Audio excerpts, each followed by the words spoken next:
No matter if points are gained or points are lost, there will be much to discuss. For analysis regarding tonight's Winnipeg Jets game, here are Dave Manouk, Ezra Ginsburg, and your host, Drew Mandel. The Illegal Curve post-game show, presented by Play Now, the official sports betting partner of the Winnipeg Jets, starts now.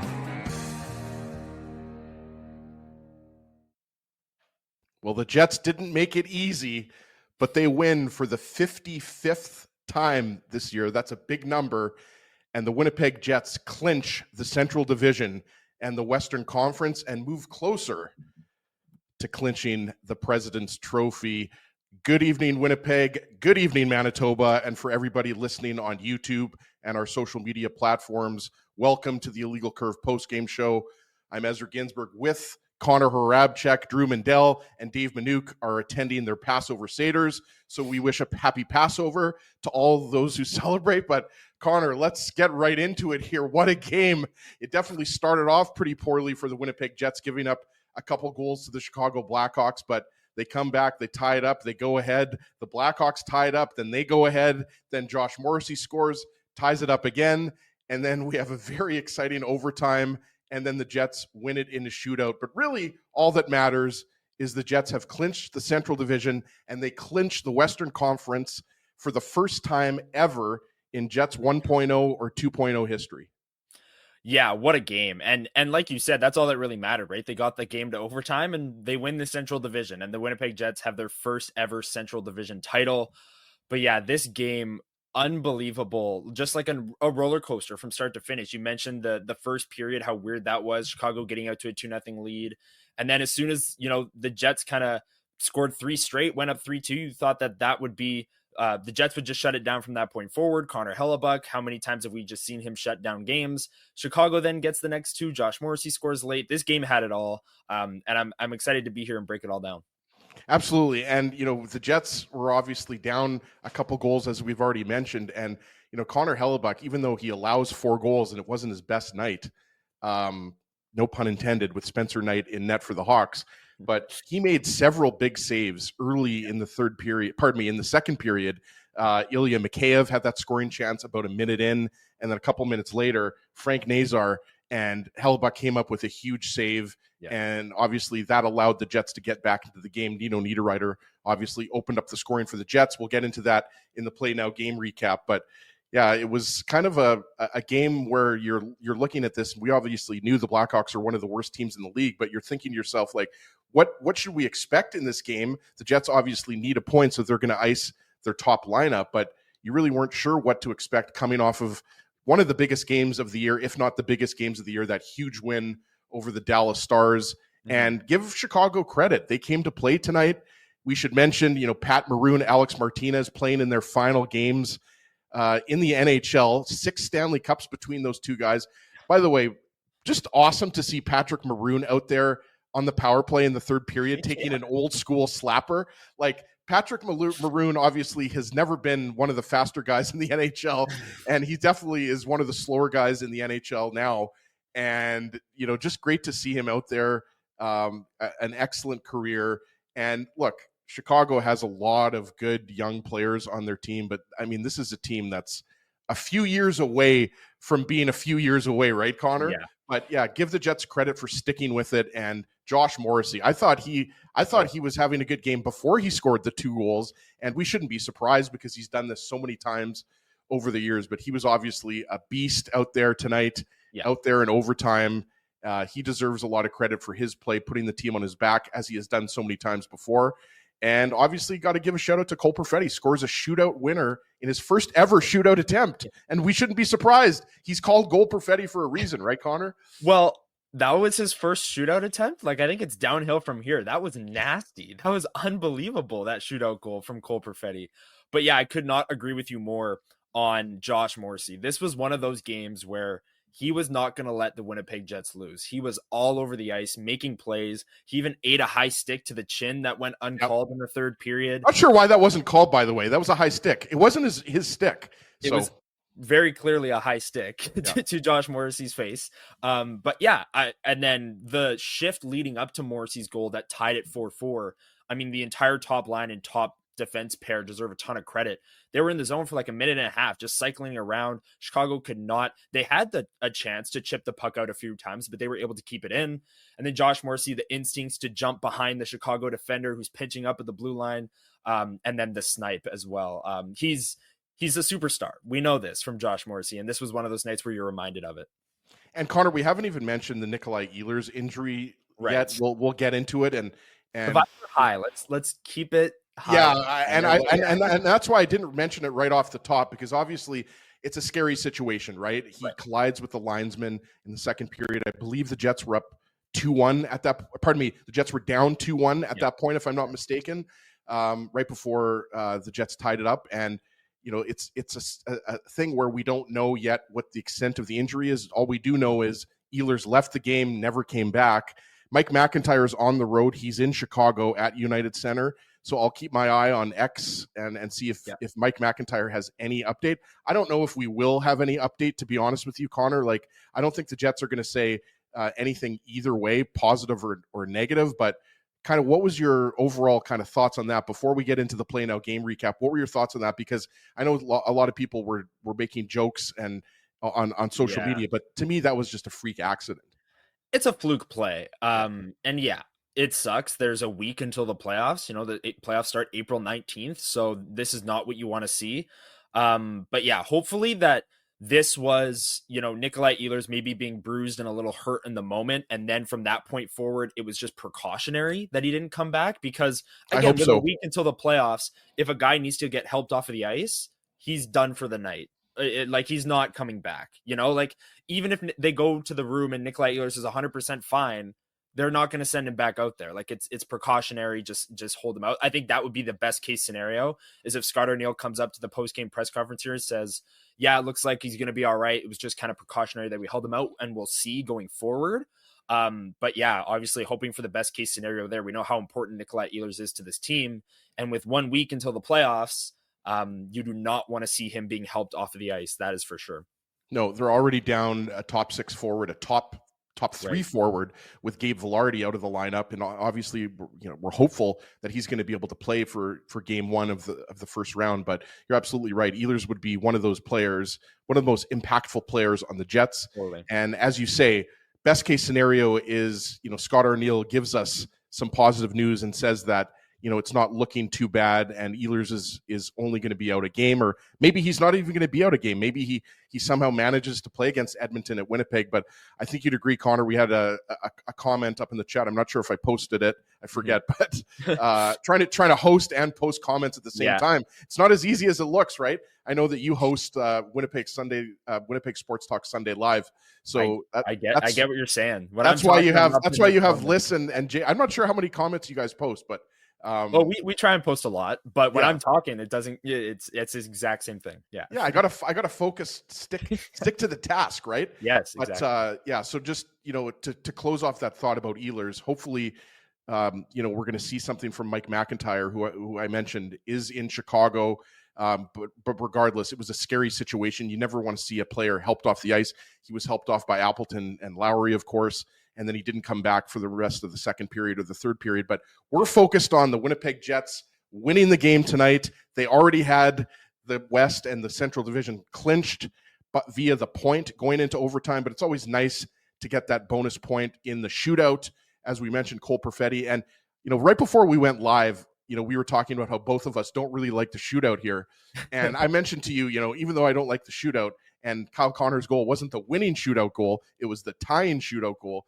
But man, oh man, like I said to you, like that reminds me of something like Pavel Datsyuk would have done back in the day for the Detroit Red Wings. But same with Perfetti.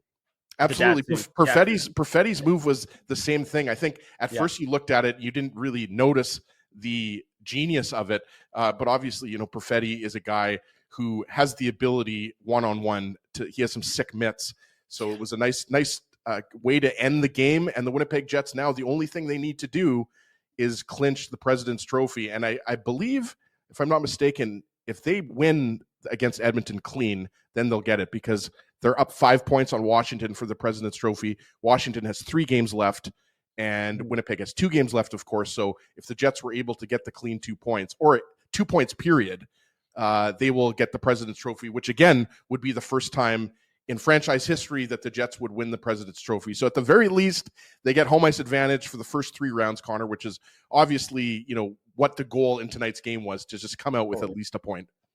Yeah, and they'd be the first Canadian team to win the President's Trophy since the Vancouver Canucks did it in 2010, 2011. So that would be an incredible accomplishment for this team. And you talk about a President's Trophy curse. I don't believe in it. I don't know if people in chat believe in it. I don't buy it. You try and be the best team night in and night out. You try and win games, and if you're better than everyone else and finish first, that should be rewarded. That's something to hang your hat on, is a President's Trophy. And look, winning home ice advantage for the entire Western Conference playoffs is huge. We know how, you can see my green screen behind me here, the Winnipeg Whiteout. We know how crazy this building gets in the postseason. And to make it so that the West runs through Winnipeg is huge. And obviously, getting the 1 seed secures the fact that you're going to be playing a wild card opponent as well. We don't know if that'll be Minnesota or St. Louis. Calgary's even kind of still in it to maybe make a play for one of those 2 seeds.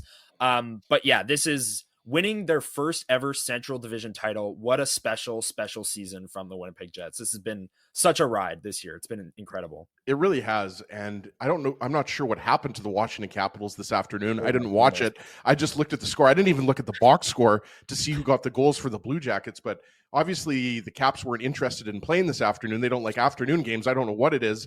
But by not obtaining a single point, as we talked about, the Winnipeg Jets are now 5 points clear of the Washington Capitals. The Capitals, as we mentioned, have a game in hand, but the Jets are well on their way, as you just mentioned, to claiming the first ever President's Trophy for Winnipeg, and the first time since it was 2010-11, you mentioned. So 15 years for a Canadian team, so not bad. Okay, Connor, let's get into the Play Now game recap right now.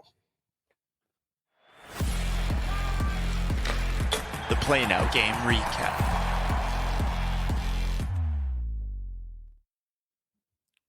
The Play Now game recap is obviously brought to you by our friends at Play Now. Learn to bet with Play Now, the official betting partner of the Winnipeg Jets. Sign up and get up to $250 in bonus bets. Conditions apply. 18 plus. Please enjoy responsibly. As we talked about, it wasn't the best start for the Jets. I mean, the Jets actually, had some scoring chances earlier in the game, early in the first period. They just weren't rewarded. I think it was, the shots were 4-0 or 5-0, if I'm not mistaken. But the Chicago Blackhawks open up the scoring in a very ugly way. Obviously, Connor Hellebuck with a free pizza to Nick Foligno. And that was right before, well, not right before Connor, but he also almost coughed up the puck to Frank Nazar.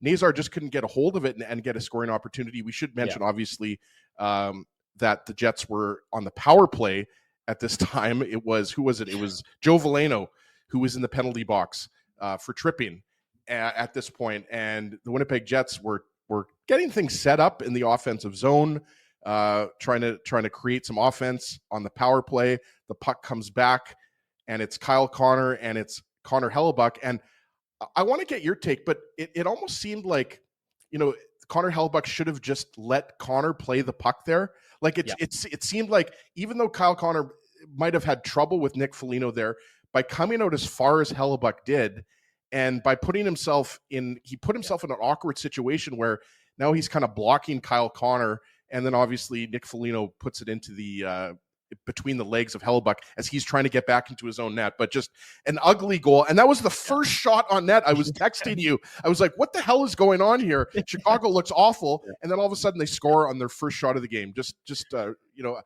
comedy of errors there on the Jets power play. Just wild stuff. Yeah, I mean, we're all watching the game thinking, oh, this is a pretty good start for the Jets. Like you said, the shots on goal were 4 or 5-0, and they're getting a power play. It's like, okay, so there's no letdown from the Dallas game, right? That's always what you're scared of, is like they come off this huge emotional win, and then there's a big letdown against the Hawks. And it's like the first 5 minutes, you're like, okay, they look pretty good. I'm 100% with you on this goal. Kyle Connor had it. If you even watch the replay, Kyle Connor slows up because he almost has to like get out of the way, because he's like, oh, Connor Hellebuck's here. Like Kyle Connor would have been able to skate into this puck, no problem. At worst, the Chicago player is stick checking Kyle Connor, or he gets to the puck and Kyle Connor's right there to play defense. So the first time that Connor Hellebuck came out, I think that one was more warranted for him to actually come out and try and shoot the puck away because Chicago would have gotten to that one. This one, I think Connor Hellebuck, maybe it was just in his mind because he just did it. But I think Kyle Connor had this puck. And look, Connor Hellebuck has gotten so much better at playing the puck over the years. He's gotten miles better from where he was 4 or 5 years ago. But then you see plays like this where the flashes come back, where he's skating, like he's on full stride and he goes to whack it with his backhand and just doesn't get enough on it. But yeah, this is definitely just one of those fluky goals where I think Kyle Connor has this if Connor Hellebuck leaves it. Yeah, and we should give Connor credit. He does his best to try to stop it there, but obviously he doesn't have any goalie pad, so Foligno just kind of puts a nice shot on net. And we've got the comment up there from K-Thor27, like that looked like the Hellebuck of old. I agree with you, Connor. Hellebuck has improved, and we know that's something he works on. He's talked about that with the media. He's still not he's not Jordan Bennington. He's not. We just saw Joel Hofer, who likes to play the puck.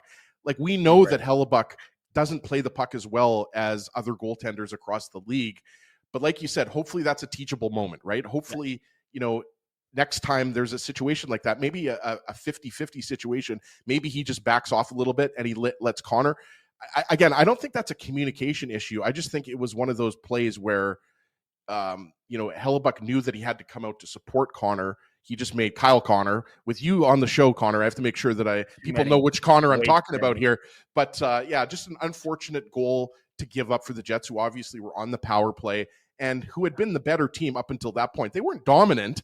I didn't think the Jets had a dominant first period, but they were clearly the better team. And, Chicago will get into, all the first round picks. I was keeping note of all the first round picks because I don't think, look, let's be honest, Sam Rinzel is not a household name. He's a 2022 late first round pick.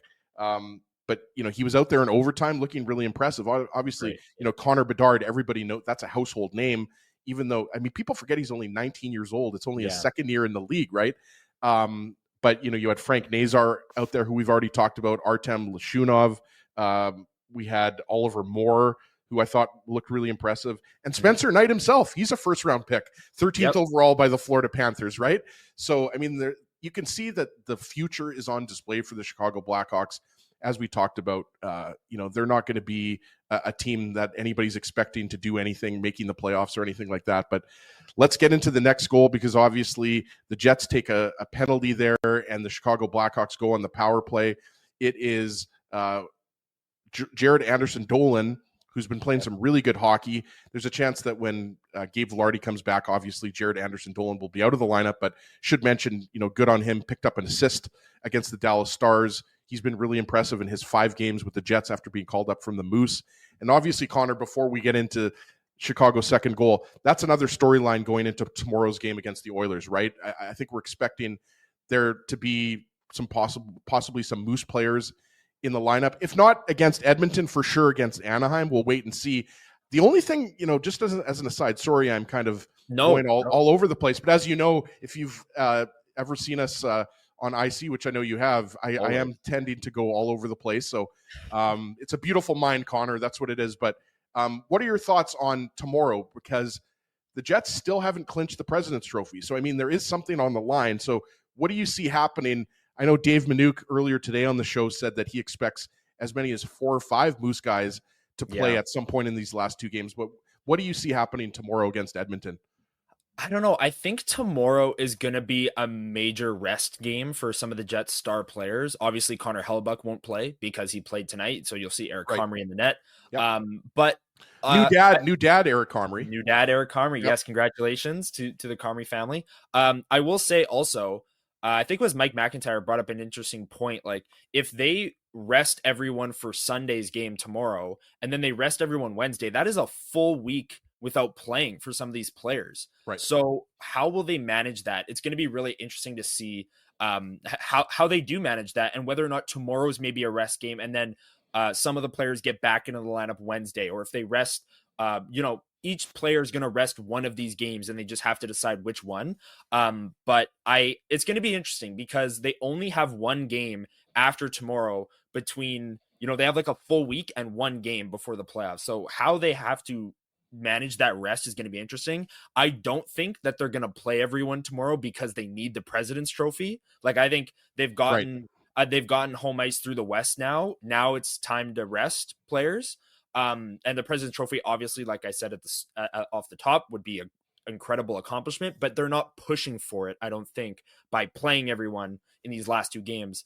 But yeah, I think maybe you'll see a split of lineups here. You'll see like 4 or 5 Moose guys come in tomorrow, and then 4 or 5 Moose guys play Wednesday as well, with different players resting for the Jets. Yeah, it's almost like it's the same type of situation you would see in the preseason, right? Like it's giving the guys a rest, but letting them have that game against Anaheim. So like you said, they're not off for a full week, because as Huss tweeted earlier today, and obviously Huss is the Jets insider, he thinks that it's going to be Saturday, a week from today, when the first round starts. There's been a some concert, but he thinks it's going to get moved. Yes, apparently they can. I mean, also, how funny is it that it's Bachman Turner Overdrive? That's the band, right? Taking Care of Business. Yeah, it's pretty funny, but I'm sure that band would be okay with being bumped. I'm sure logistically it's probably a little difficult to move a concert at the last minute, but if it's for game 1 of round 1 of the Stanley Cup playoffs, I think we'll be okay with that if you're Bachman Turner Overdrive. Whose idea was that?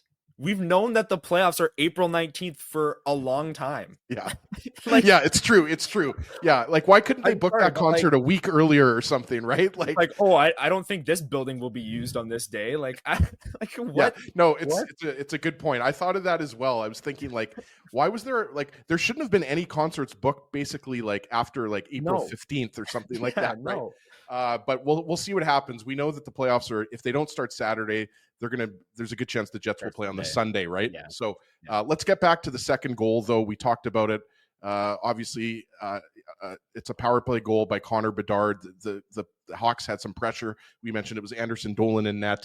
Connor Hellebuyck, he played this a little bit awkwardly to me. Like, it was obviously a nice shot by Connor Bedard, but it just seemed like, he's moving left to right, and he gets a piece of it. But just like, what I thought about this goal was it's just a world-class shot by Bedard, who didn't even put everything on it. Like, it was kind of a bit of a change up. But obviously at that point, the Hawks are up 2-0 on their first 3 shots of the game. Yeah. And you don't even hate how the Jets have played up until this point, or at least I didn't.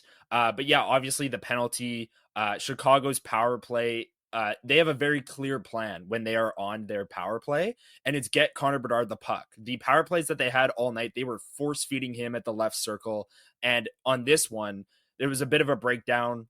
Connor Bedard is left wide open. He definitely had time to take this puck closer to the net and like receive it and even get closer to the net, but elected for the one-timer, went 5-hole on Hellebuyck. Really nice shot. Connor Bedard, get this man some help on the Chicago Blackhawks, because there are so many flashes. Well, actually, they're in division, so maybe don't get him any help. But yeah, I think he's such a talented player, and you see so many flashes night in and night out, and then pucks will just die on his teammate's stick. And then you see goals like this one, and you're reminded why everyone thinks he's going to be a superstar. I don't think he's a star or a superstar yet, but 4 or 5 years from now, he's going to be scoring a ton of goals once he gets some help there in Chicago. I remember prior to the 2023 draft, and I don't think I was the only one, I just kept thinking any team but Chicago. Yeah. Like, I just wanted him to go to any team but the Blackhawks. And obviously the Blackhawks got the first overall pick, winning the draft lottery. And I agree with you. I mean, there's going to be some lean years in Chicago. Like, I really, even with all of the first round picks that we talked about, like Nazar and Lev Shunov and Oliver Moore and Rinzel, and I mean, the list goes on. Kevin Kurchinski is another guy. Yeah. What was he, 2022 first rounder? Yeah. He's, I believe, still playing in Rockford if he's not injured. So he's another guy, a big part of the defense. So they're going to be better in 3 or 4 years, but that's 3 or 4 years, right? Yeah. So Chicago Blackhawks fans are not going to have a lot to cheer about. But let's continue on here. Obviously, the Winnipeg Jets are down 2-0. I wanted to also mention Connor Murphy had the breakaway with 3 minutes left in the first period. Connor Hellebuyck made a good save there. Another Connor. Wasn't the hardest save. But yeah, exactly. There's so many Connors. It's like I'm seeing Connors everywhere. Like, I'm seeing Connors in my sleep. But yeah, so the Jets are down 2-0 after the first period, even though they badly outplayed the Blackhawks, whether it was the possession or shot attempts. The shot attempts in this game, it was 39-21, I remember, after 2 periods, but it was 58-36 over the course of the game for the Winnipeg Jets. The high danger chances, Connor, were 18-9. Ooh.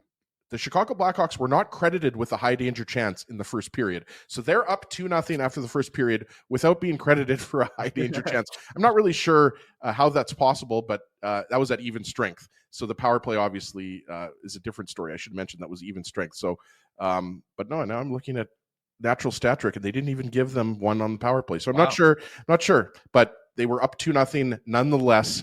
And the Winnipeg Jets, still needing the point, go into the second period. And what happens in the second period? It's the Chicago Blackhawks that come out with all the scoring chances. We mentioned it earlier. Ilya Mikheyev, 1 minute into the period.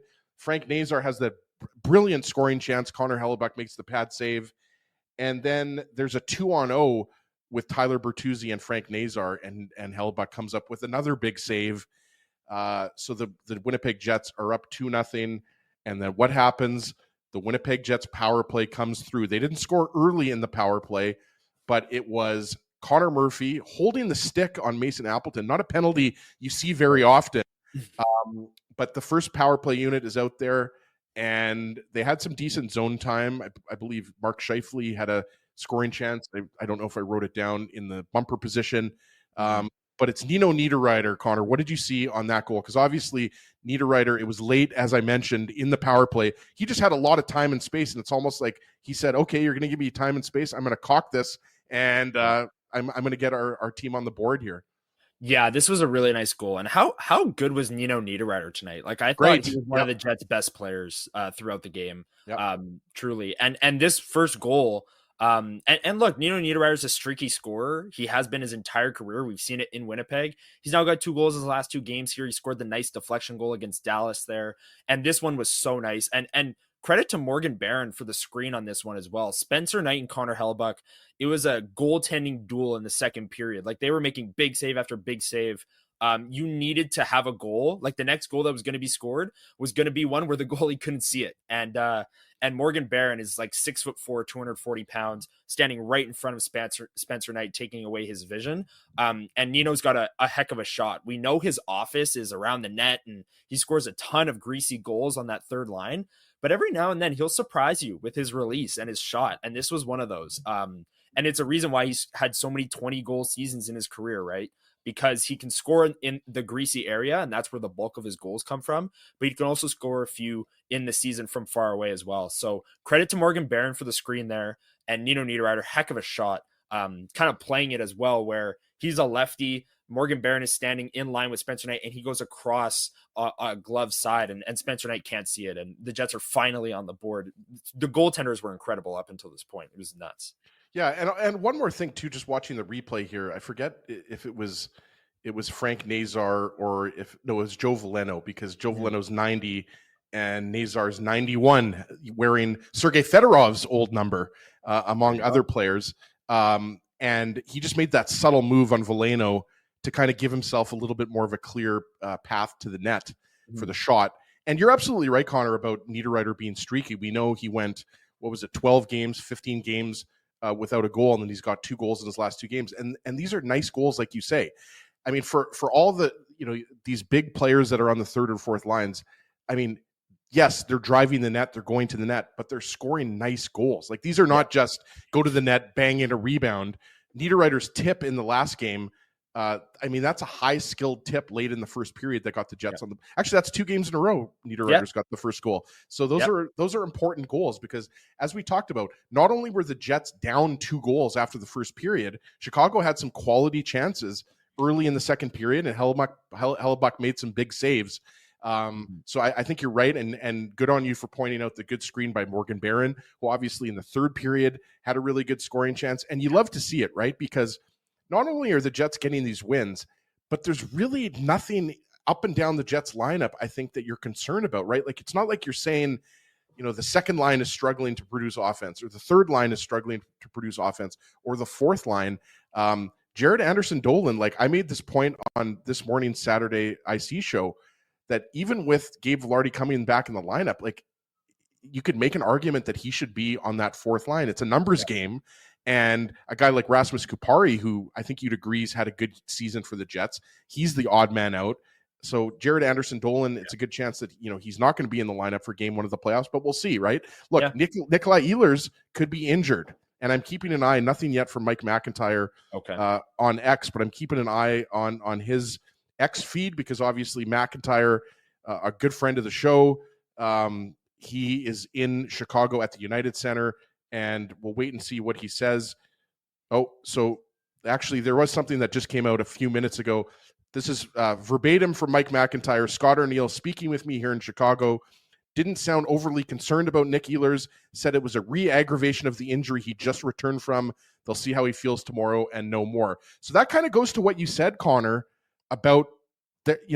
That he could have said week to week, right? Like, it doesn't give us 100% confidence that Ehlers is okay, but he did say, Yeah. Now that I reread it, I don't actually. I mean, the key thing that I took away, though, Connor, is that Arniel did say he didn't. McIntyre in his tweet says he didn't sound overly concerned. Yes. So again, if we're reading between the lines, now we're trying to like play the psychological game and try to read too much into what McIntyre tweeted about Scott Arniel, but. Look, McIntyre said that he didn't sound overly concerned. So that's something that we can cling on to, right? Yeah, we'll take that for sure. Yeah. Well, okay, if it's a re-aggravation of the injury he just had, that's not good. That's not something you want to hear. Right. Yes. But let's say he was a game time decision for these games where he didn't play, the 2 games that he didn't play. He took the morning skate ahead of Monday's game against St. Louis, ended up not playing. Then was a game time decision against Dallas as well, ended up playing. So I don't know if it's a re-aggravation and it's the same injury and it's not any worse. I think that's a decent sign because Nikolai Ehlers only missed a few games and was a game time decision for them.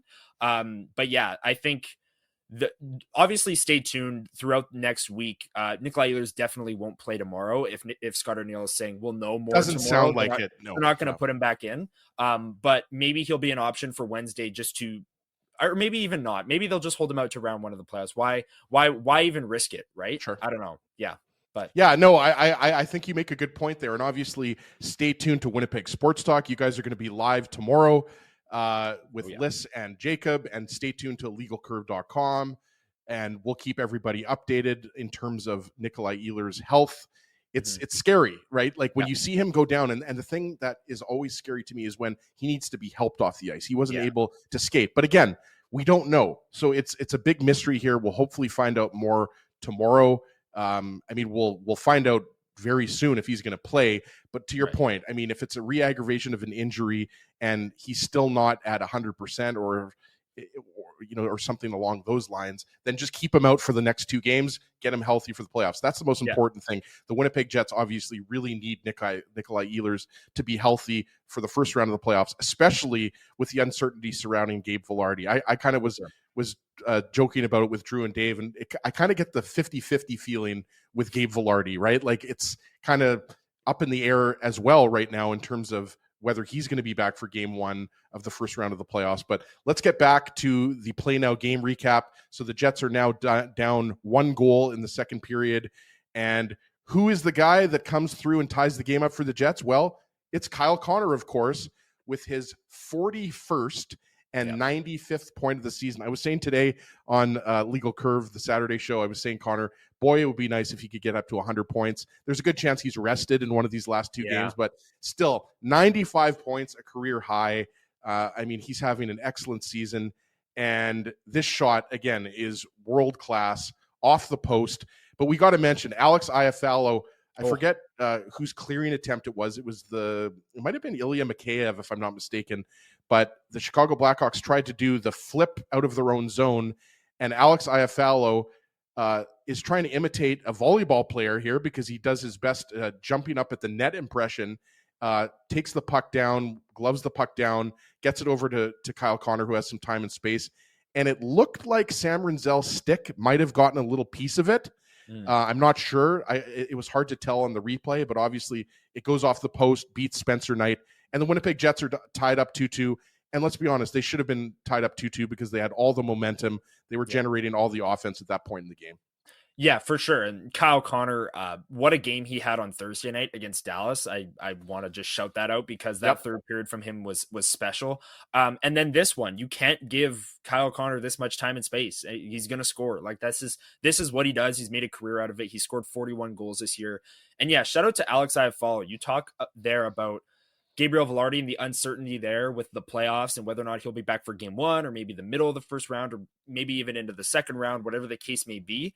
Alex Iafallo has filled in well on that top line. He has the metrics for that line. The underlying numbers have picked up right where they left off with Velarde. They're scoring goals. He's tenacious on the forecheck, as we know, and he's making skilled plays like this where, obviously, jumping and catching the puck out of the air is not what you're asking any hockey player to do really ever, but he makes that play. And then it's the entry into the zone, getting the two Blackhawks defenders to kind of attack him, hitting Kyle Connor with speed in stride with the pass. And Alex Iafallo has filled in very well on that top line. And this goal was another example of what he's done on the top line. Absolutely. And I'm not sure if you guys have talked about it on Winnipeg Sports Talk Sunday Live, or on the regular Winnipeg Sports Talk, your appearances, but sign me up for an IFLO extension. Sign this guy. I realize that, you have to work out the salary cap and everything like that, even though it's going up. But I don't care. Give him, what's he making? $4 million. Give him another $4 million, Connor. He's worth every penny of it.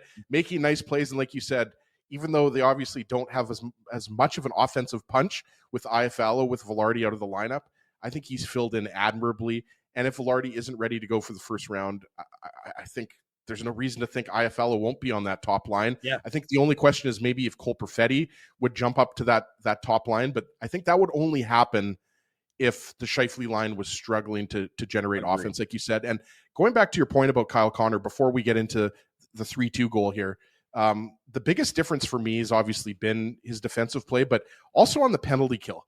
I'll admit, I didn't think Kyle Connor was going to be this effective on the penalty kill. I know that it's not that I didn't think he had the ability. I just didn't know if he was going to be able to commit to that role. And he's done an excellent a job when he's been asked to kill penalties. So I think Kyle Connor just, it's tough. You kind of lose, you've run out of things to say about him. But he's having the best year of his career. And it's not just the points. The points are the obvious one. Right. But it's his commitment to defense. And that bodes well for the Jets with the way Connor's playing. Obviously, he's been criticized sometimes, maybe for not producing enough in the playoffs. And that's going to be something that we're going to hear about Nikolai Ehlers, obviously, as well, right? But we can only focus. One last thing on Kyle Connor, just to jump in, sorry, is he's having a career year offensively. He's also having a career year defensively. Yep. He's having by far the best year of his career, best defensive season of his career. And he has 41 goals, and he has a career high in points. So Kyle Connor, he's not a free agent this offseason. He's a free agent next offseason. But man, he's making himself a lot of money right now, because if he's bringing a more 200-foot all-around game, and it's not coming at the expense of his world-class offense and shooting ability and points and power play production. And he's even added the penalty kill. Like, he's added so many layers to his game this year. And he's just one of the many reasons why this team is first in the Central, first in the West, maybe even first in the league. Has been Kyle Connor not only committing to offense, which he has done every year of his career, but taking a massive leap forward defensively this year.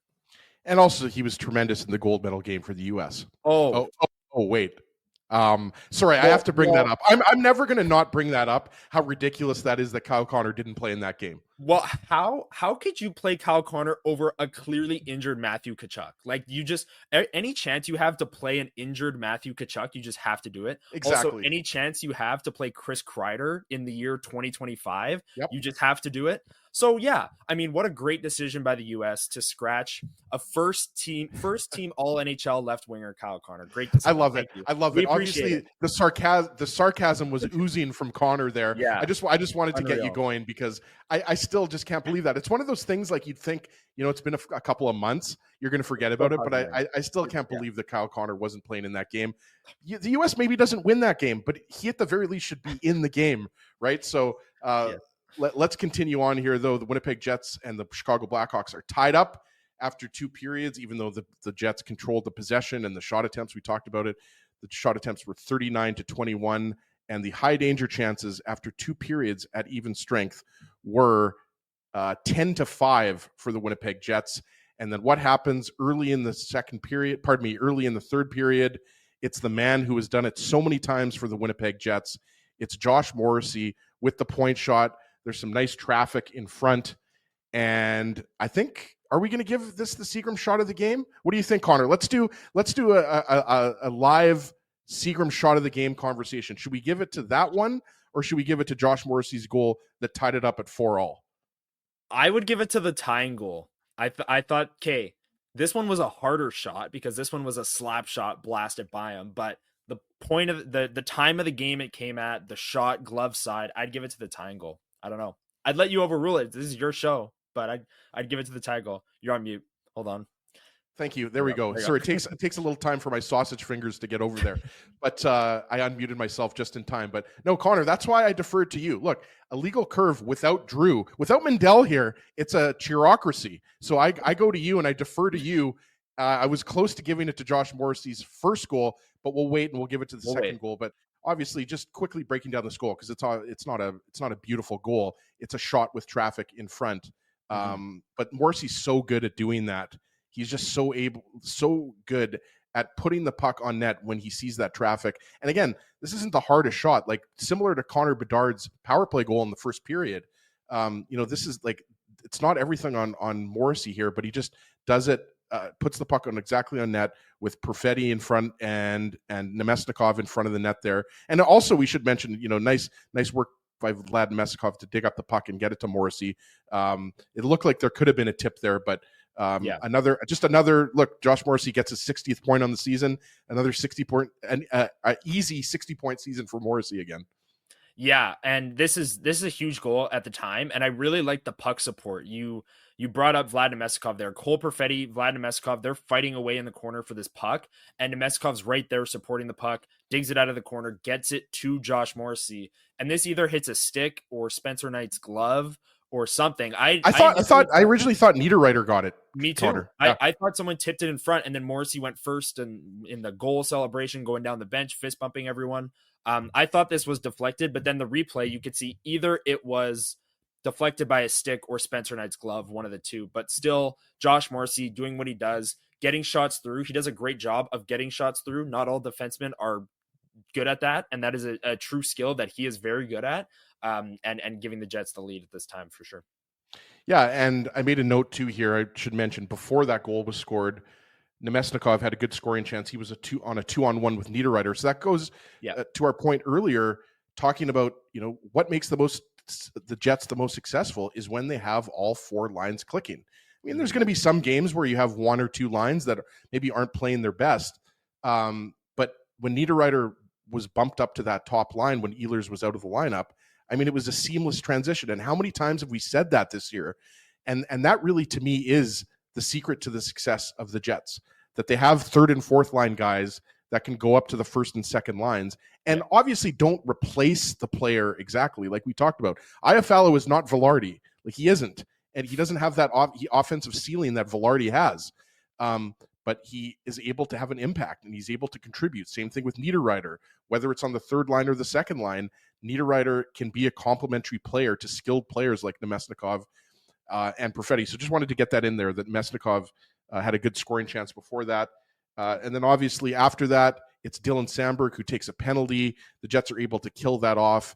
But then it is after the Jets go up 3-2, we know what happened after that. It was Ryan Donato, who is having an incredible season. Like, let's be honest here. I mean, not many people were expecting anything crazy out of Ryan Donato. As an aside, Connor, speaking about another Connor, We talked about Bedard, who put the Hawks up 2-0. I mean, everyone's talking about Connor Bedard not having a good year. He still got 21 goals and 63 points for a 19-year-old who's played with 19. how many different line mates. Like, this guy is going to be a regular 90 point to 100 guy, 100 point guy. I don't care what anybody says.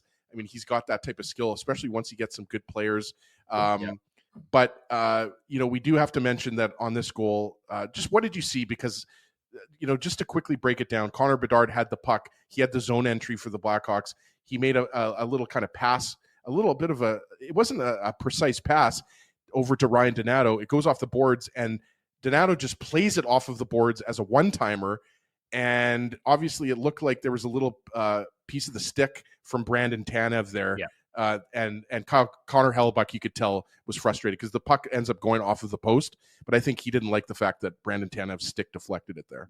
Right. That definitely fooled him for sure. And initially I thought that this was just a terrible goal from Connor Hellebuck. And maybe you could even still argue that. My mind definitely changes a bit after seeing the replay and seeing the deflection of the stick off of Tanev's stick and how the puck kind of reacted to that and how it dipped from the location on the ice that the shot came from. It's definitely still a bad goal, but it makes a little bit more sense when you see the deflection of the stick. And I tweeted out in the moment, you just don't see Connor Hellebuck give goals up from that location like ever. So it was a weird one for sure. And a bit of a knuckle puck that fooled Hellebuck. And at a time when the Jets had all the momentum, 3 unanswered goals, that's usually a time of the game where they shut things down. All of a sudden it was tied. And again, when the Jets are up 3-2, all they need is a point. Everyone's probably looking towards, they're going to get the Central Division title. All they need is a point. They're up a goal in the third period. And then it goes 3-3. And then a couple minutes later, Frank Nazar makes it 4-3. And we can dive right into that goal now. But it was like bang, bang, not the Dennis Bayak good. No, not the good bang, bang, no. Connor. It was the bad bang, bang. Bad one. As you mentioned, it looked like the Jets were well on their way just to coasting to a 3-2 lead, a 3-2 win, I should say. And the Blackhawks made it interesting. And, I don't care what anybody says. I think there was a little bit of an extra motivation with Alec Martinez and Patrick Moon. This was literally a retirement game for these guys. So, I mean, what else are these guys playing for? Nothing. So at least they're trying to get a win for the two veterans, right? And as you mentioned, less than 4 minutes later, 4 minutes later, I believe, Frank Nazar, look, I don't want to pick on Logan Stanley. It's not a very good clear. It's kept in at the blue line. And then obviously Tyler Bertuzzi does some nice work. It was, who was it? Who's the other guy on that line? It's Nazar, Bertuzzi, and Teravainen. Teravainen did some nice work kind of just blocking out Logan Stanley, which gave Bertuzzi the opportunity to jump on the puck. And then Bertuzzi obviously makes a nice little pass over to Frank Nazar, who makes no mistake about it. And as you said, now it's 4-3 Chicago with 5 minutes and 55 seconds left in the third period, and they really have no business being ahead. What were your thoughts on that goal? Because obviously that's what stood out to me. It was just it was a pretty weak clearing attempt by Stanley. Yeah. Well, when the Jets were up 3-2, I was like, oh, they're going to clinch the Central, and then they went down 4-3, and I was checking the standings just to make sure they clinched in the first place. I was like, no, they're going to miss the playoffs. No, I'm kidding. Frank Nazar is also going to be very, very good in division for a long time. I loved the way he played tonight. Obviously got this goal. But yeah, the Stanley Shen pairing, I had concerns about it coming into the Dallas game, and I'm giving them credit. They played well against Dallas, and Murat Atesh from The Athletic, who you guys have had on a legal curve many times, wrote in his article the next day that Scott O'Neill did a good job keeping those two away from Dallas's top line, but still against Dallas's non-top line players. I thought Stanley and Shed managed their minutes well, and they did what the Jets were asking of them of a third line. Tonight, they were on the ice for that 2-on-0 that Hellebuck made the big save, and you saw the lack of foot speed in that instance. On this goal, I don't really think, it is poor puck management. I'm not going to put it on Stanley because when the puck comes back down the wall, he's not even really he's kind of taking out Teravainen and doesn't even know that the puck came back down the wall. The way it ended up a 2-on-1 was really weird to me. And then, obviously Shen is in a 2-on-1, doesn't really take either. And Nazar fires home the one-timer, but I thought the Stanley Shen pairing was great on Thursday for what the Jets are asking out of their third pair. not as much tonight. And we'll see if the Jets try something out or if that's what they're going into game one of the playoffs with. Yeah, and I'm sure you guys are going to be talking about this on Winnipeg Sports Talk Sunday Live tomorrow, right, with Listen and Jacob. Like, your options are limited in terms of what you can do, right? I think you'd agree, like, Luke Schen's not coming out of the lineup. No. It would be Logan Stanley who would be coming out of the lineup. And are you playing Colin Miller on the left side? Like, I am. You know, I think if it's between Colin Miller on his offside and Logan Stanley, I'm with you. I'm going with Colin Miller on his offside. Logan Stanley obviously has played the majority of the season as the Jets' third pairing left side defenseman. Yeah. But I think, like you said, Connor, you're not worried about that line when they're up against other teams' third and fourth lines. But when you're up against, and look, Frank Nazar, he's obviously, had his ups and downs in his rookie season. But this is a skilled player, a high draft pick. And those are the types of players that you're worried about with a little bit lack of foot speed. Those guys, especially Logan Stanley, can cough up the puck every once in a while. So it's something to keep an eye on. If there's one weakness on the Jets right now, and I say that very carefully, I think Logan Stanley has improved this year for sure. I think he's playing better hockey as of late than he was earlier in the season when it seemed like he was making a turnover every single game. And I think Luke Schenn, since he was acquired from the Penguins, has really fit in nicely. He obviously was playing on the second pair when Pionk was out of the lineup, right? So I think Luke Schenn has done a nice job. But yeah, I think you're getting a little bit concerned more so when you get into the later rounds. Like if you're going up against Colorado in the second round, who's obviously a very deep team, then you get a little bit more worried about Stanley and Schenn. But there's always the chance that we're going to see Colin Miller. What I said when Luke, sorry, I'm going on a tangent here, Connor, but when Luke Schenn was acquired, I made the point that when he won the Stanley Cups with the Tampa Bay Lightning, he was that 6/7th defenseman, right, with Zach Bogosian, right? So there's always the chance that you see that kind of on the third pair, whether that's Logan Stanley, whether that's Luke Schenn coming in and out of the lineup, depending on where they're playing. But yeah, we can agree that this 4-3 goal was an ugly goal, and thankfully the Jets came back and tied the game up, which we'll get into in a second. But that's one thing that you could point to and you could say, okay, I'm not too sure about Stanley and Schenn going into the playoffs. Yeah, and I think those concerns were there at the deadline when they added Luke Schenn, and it was like, well, he's a right shot defenseman, so what's going to happen here? Who's he going to play with on the third pair? And I thought Luke Schenn has been great as a Winnipeg Jet since they brought him in from the deadline, being physical, doing what is asked of him, clearing shot lanes so that Connor Hellebuyck can see, good penalty killer.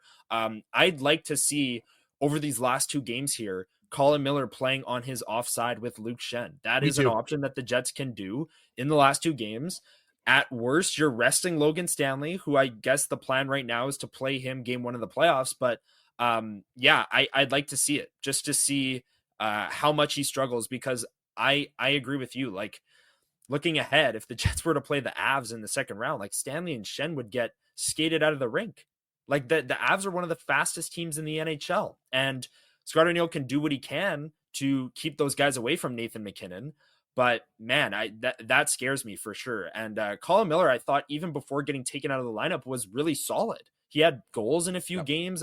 I thought he had been playing some of his best hockey of the season. So these last two games here, nothing against how Stanley and Schenn have played in these two games. Like I said, in the Jets' biggest game, maybe in their franchise history in the regular season on Thursday, I thought they managed their minutes well as a third pair. I'd still like to see Colin Miller as the third pair lefty in the final two games here. Yeah. And I don't think we're alone. I think a lot of observers, a lot of fans feel the same way, that you have to find a way to have Colin Miller in your top six. And I think there's only one thing that's guaranteed, Connor, and it's for the Winnipeg Jets in their playoff run. They're going to have to use more than six defensemen. We know if they're going to be going on a long playoff run, they're most likely going to be using 8 or 9 defensemen with injuries and matchups and everything like that. Before we get into the tying goal by Josh Morrissey, we have over 400 people watching live on YouTube. We've got about, let me check here, 430 people watching live. So smash that like button. We appreciate it. And as we talked about before, who comes up with the tying goal for the Winnipeg Jets? Nobody should be surprised. It's Josh Morrissey, and we are going to give him this, Connor, tonight. The Seagram shot of the game. The Seagram shot of the game is obviously brought to you by our friends at Seagram's. Enjoy responsibly. And should mention before we get into the blast from Josh Morrissey, just some great work by the Scheifele line here. They had they had the Blackhawks hemmed in their own zone. Kyle Connor was dancing. Like the Blackhawks were out there. They were stuck out there, and Kyle Connor was doing his thing. And, it's a nice pass by Dylan DeMello, who sees that Josh Morrissey is pinching. He's streaking. And it's just a beautiful goal by Morrissey. I'll let you continue, Connor. No, I agree. Like this shift was awesome from the Jets. And this is exactly the response you want to see when things are going terribly for the Jets at this time, right? You give up the 2 quick goals, you're down 4-3. This is the moment where you need a shift like this from your best players to get you back into the game. And they delivered. There's 5 minutes left in the game. You're down a goal. The Scheifele line is out there. Josh Morrissey's out there, and they spend a full minute and a half in the offensive zone. And Josh Morrissey, the instincts to jump behind the Chicago Blackhawks forward, who's kind of cheating up at the blue line, looking for that D-to-D pass, looking to jump it, and he slides right behind. It's a very instinctual play from Josh Morrissey, who had his own rough moments in this game. I mean, he had the turnover in the second period or third period where it just went right into the middle of the ice. I think was it Mikheyev maybe? Yeah, I think so. Yeah. Or Maroon maybe had the look. I don't know, but he had his moments in this night too. But the third period, he absolutely put the team on his back with the 2 goals. And this one with, I don't know, what was it? 2.5, 3 minutes remaining. Very, very clutch from Josh Morrissey. And I was hoping he'd get the hat trick in overtime, but not quite. Yeah, no, I texted you. I was hoping Kyle Connor would get it. Cause like I said before, I'm some people don't care about this stuff, but I was hoping Kyle Connor would get a little closer to 100 points, and we'll see if he plays the last 2 games. I don't think, Connor, you would be surprised if Kyle Connor, again, I have to make sure it's clear what Connor I'm talking about here. You wouldn't be surprised if Kyle Connor gets a rest in one of these last 2 games. Just to go over the stat line for Josh Morrissey tonight, and obviously the ice time is going to be a little bit higher with the overtime. 28 minutes and 32 seconds of ice time. He had 4 shots on net, 1 block, 2 hits. He had a giveaway, as we mentioned, and a takeaway. But the most important thing, 2 goals in the game for Josh Morrissey, and he was a +2. So just another monster game for Morrissey. You know that he's going to be depended on in the playoffs. He's going to be playing 25+ minutes a night.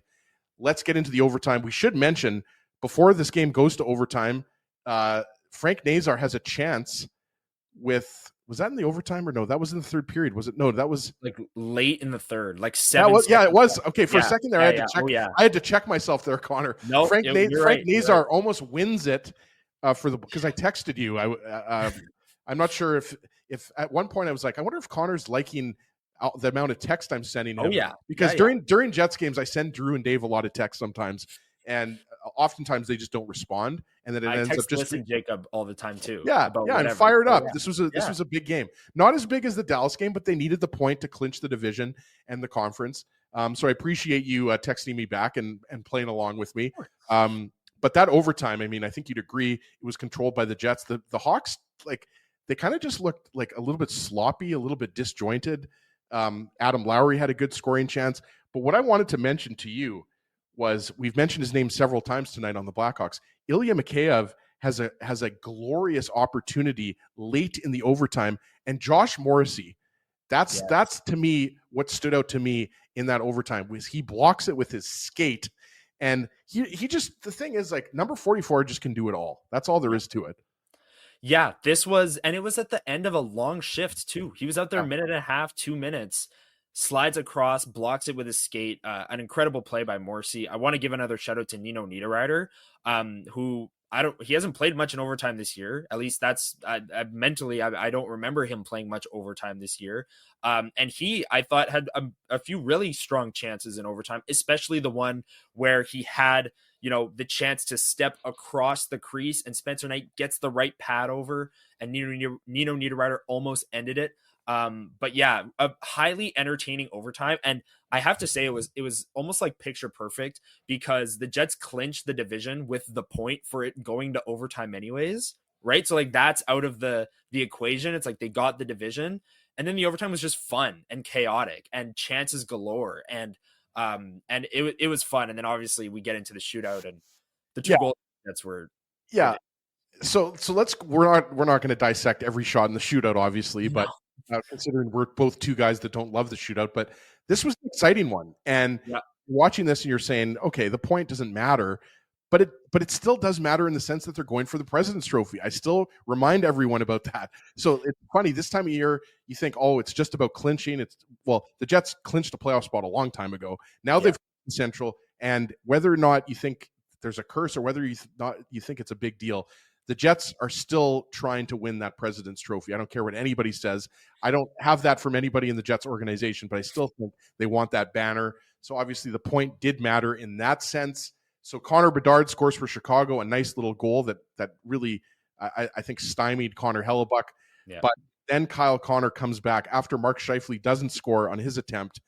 Wow. Like, Kyle Connor just, I mean, that must have been embarrassing for Spencer Knight, because he goes in there and he just kind of flicks a shot top corner on Spencer Knight and ties it up for the Jets. And then Cole Perfetti with just an unbelievable move to win it. The Jets, as we mentioned, 55 wins on the season. They have clinched the Central Division.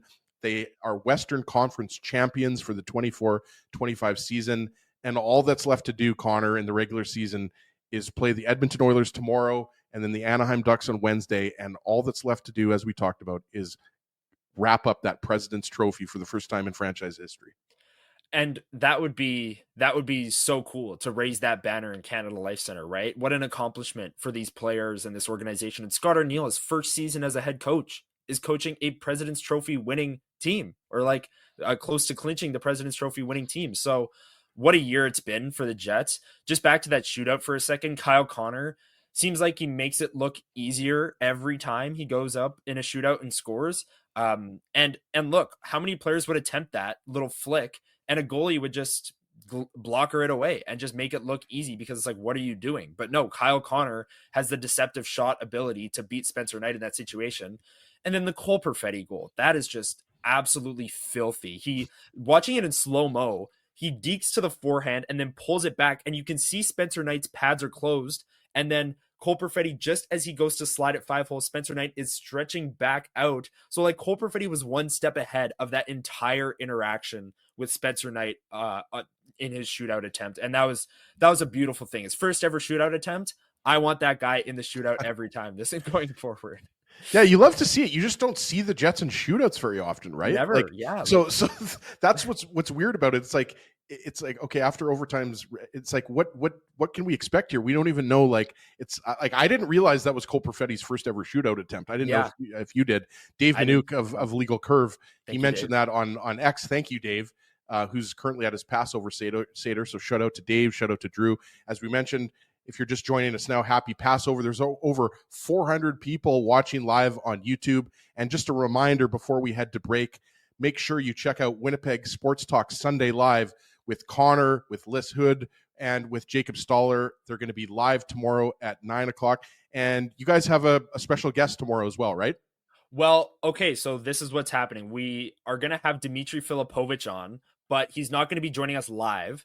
So we're going to be recording that video during the day Sunday before the game. And then we're going to release that as like a bonus WST Sunday Live content piece on Monday. So stay tuned for that. Okay. But yes, we're interviewing Dmitry Filipovich. I'm super stoked. Love the Hockey PDO cast. And stay tuned for that video Monday. But like you said, tune in tomorrow, Sunday at 9 a.m.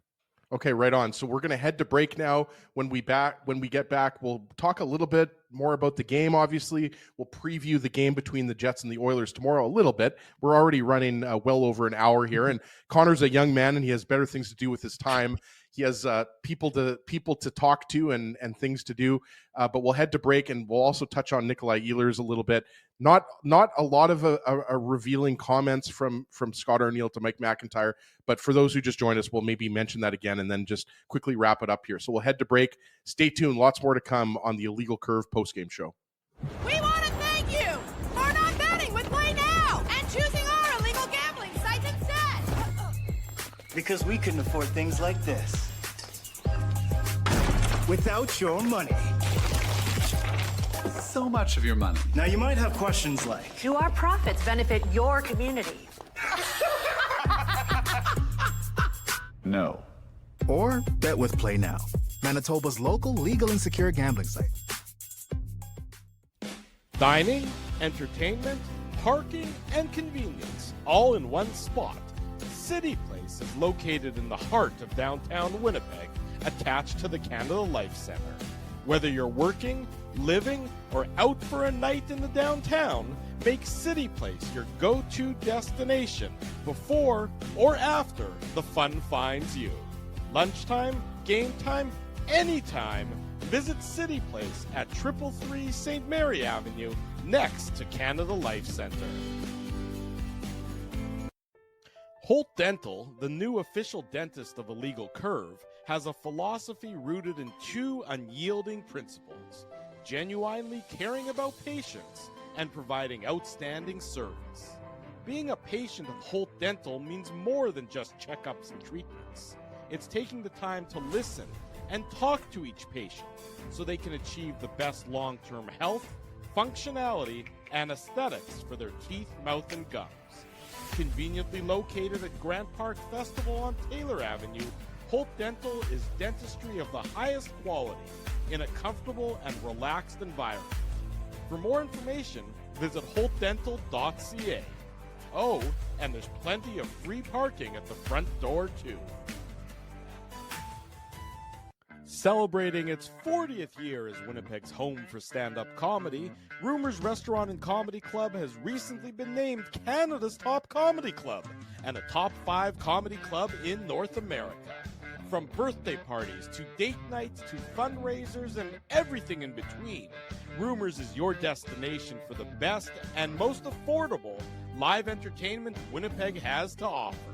For more information on upcoming shows, Rumors' incredible promotions, and to purchase tickets, visit rumorscomedyclub.com. At Boston Pizza, a fast lunch doesn't have to mean fast food. Now you can get a $15 lunch served in just 20 minutes, including your choice of a main, side, and drink. That's right, lunch for $15 at your local Boston Pizza. Welcome back to the Illegal Curve post-game show, a special Passover edition of the Illegal Curve post-game show. It's just past 10 o'clock. It's Ezzy Ginsburg. It's Connor Harabchuk filling in for Drew Mandel and Dave Minuk. Drew will be back tomorrow.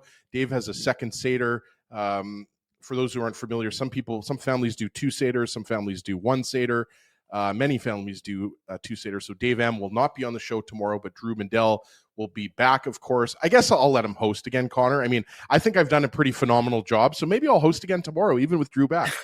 Yeah, just let him know that the show is fine without him. Yeah, exactly. He'll host. No, I always give him a hard time. I mean, you host Winnipeg Sports Talk Sunday Live. I'm definitely better being a guy who you throw to. Hosting's hard because you have all these responsibilities, sponsor reads, you have to go to commercial break, everything like that. So I always like being the guy that can sit back and kind of be the funny guy. I'll let you know you're doing a great job as hosting. For sure. I appreciate it, Connor. I appreciate it. And I appreciate you filling in as you have. I believe this is your 3rd post-game show of the year. If I'm not mistaken, 3rd or 4th? 4th, maybe? Yeah. 4th? Yeah, I remember I've done a few from the rink. Yes. I know that for sure because obviously I cover the games there up in the press box, and then I just hop on the post-game show right after. But yeah, 4th, maybe? 4th? Yeah. And we'll go with 4. And even if it's right or wrong, and make sure that you check out Connor's next day takeaways on illegalcurve.com. Check out all of his work for Winnipeg Sports Talk. You're doing a phenomenal job. As I've told you so many times, and I told Liz when she did the post-game show with me, that was back in, I think, November. I remember the Jets lost to the Florida Panthers on the road 5-0. I've told you, and I've told Liz, and I think I've told Jacob, you guys are the young guns of Winnipeg sports media. So absolutely look out. You guys are doing a phenomenal job. And quickly, we'll wrap up here because we're at about an hour and 9 minutes here. We'll mention, for those who are just joining us who didn't hear this earlier, Nikolai Ehlers obviously left the game in the second period after colliding with the linesman. He had to be helped off the ice. This is what Mike McIntyre tweeted out about 40 minutes ago. Scott Arneal, speaking with me here in Chicago just now, didn't sound overly concerned about Nikolai Ehlers, said it was a re-aggravation of the injury he just returned from. They'll see how he feels tomorrow and no more. And I agree with what you said earlier, Connor. If I was a betting man, I don't think Ehlers is going to play against Edmonton tomorrow. But the big thing is he going to be healthy for Wednesday's game against Anaheim and the first game of round one of the playoffs. So obviously there's going to be a lot of Jets fans that will have their fingers crossed, hoping that Ehlers is going to be okay. Yeah, he has such a big impact on this team. And I think we're at the point of the season where if Nikolai Ehlers doesn't play the next 2 games and he goes into game 1 a little bit rusty because he hasn't played in over a week, so be it. You'd rather have him there and rusty than hurt, right? So I'll say it right now. I think there's a close to 0% chance that he plays tomorrow, especially if they're going to know more tomorrow about the injury. They're going to rest some players tomorrow. Why wouldn't Nikolai Ehlers be one of them, especially since he got hurt here?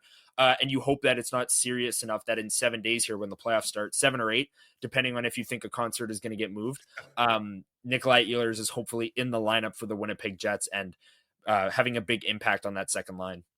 Absolutely. And just to wrap up tomorrow, tonight's post-game show tomorrow, the Jets and Oilers, another 6 o'clock Central start. So make sure you come back to the Illegal Curve YouTube channel around 8:45 tonight. Tomorrow night for the post-game show.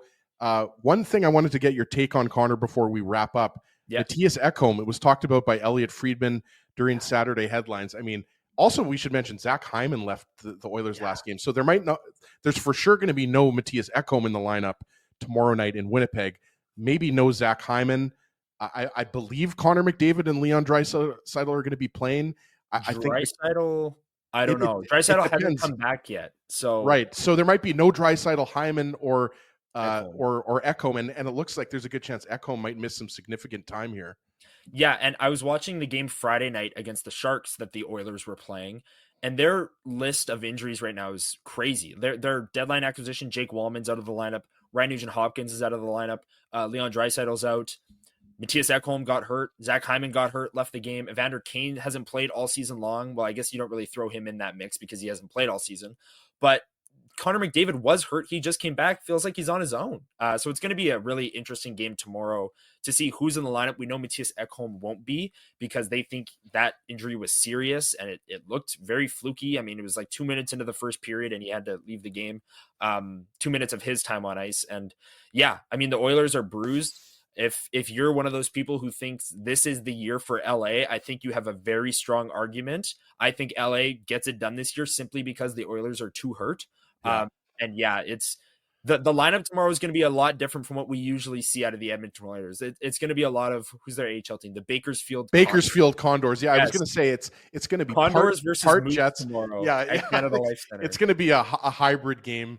Yeah, for sure. There's definitely going to be some guys, and we'll find out hopefully more about Nick Ehlers tomorrow, and we'll find out. I didn't even mention Ryan Nugent-Hopkins. I mean, it's crazy. I mean, I don't follow the Oilers obviously as much. But these are significant players. These are top players, top defensemen, top forwards. So obviously not good for the Oilers. And I was already going to pick the Kings even before all these injuries happened in that series. I realized the Oilers have dominated the Kings in the first round the last 3 years. But with all these injuries, I'm with you, Connor. I mean, Connor McDavid can only do so much, right? Like another Connor. Yes, another. Well, there's so many of them. They're omnipresent. But yeah, I mean, the Oilers will see if they can overcome some of these injuries, but there's no doubt they're going to be without some of their regular stars in the lineup tomorrow against the Jets. Reminder, a Legal Curve post-game show somewhere around 8:40, 8:45, depending on if the game goes to overtime. And a final reminder, going to give the Winnipeg Sports Talk Sunday Live crew another plug. Make sure you listen to their show every Sunday with Liz Hood and Jacob Stoller. Connor, final thank you for pitching in here on a special Passover edition of the Illegal Curve post-game show. The Winnipeg Jets defeat the Chicago Blackhawks by a score of 5-4. Cole Perfetti is the hero in the shootout. The Winnipeg Jets clinch the Central Division title, and they are Western Conference champions. We'll wait and see if they claim the President's Trophy. They can do so with a win over the Edmonton Oilers tomorrow. Thank you, everybody, for joining us tonight. Thank you to all of our sponsors. Take care. We will be back here. We will see you tomorrow. Have a good night, everybody. Thanks for listening to this broadcast from Illegal Curve Hockey. For more great Illegal Curve content, subscribe to the Illegal Curve YouTube channel, follow @Illegal Curve on Twitter, Facebook, and Instagram, and visit your online home for hockey in Winnipeg, illegalcurve.com.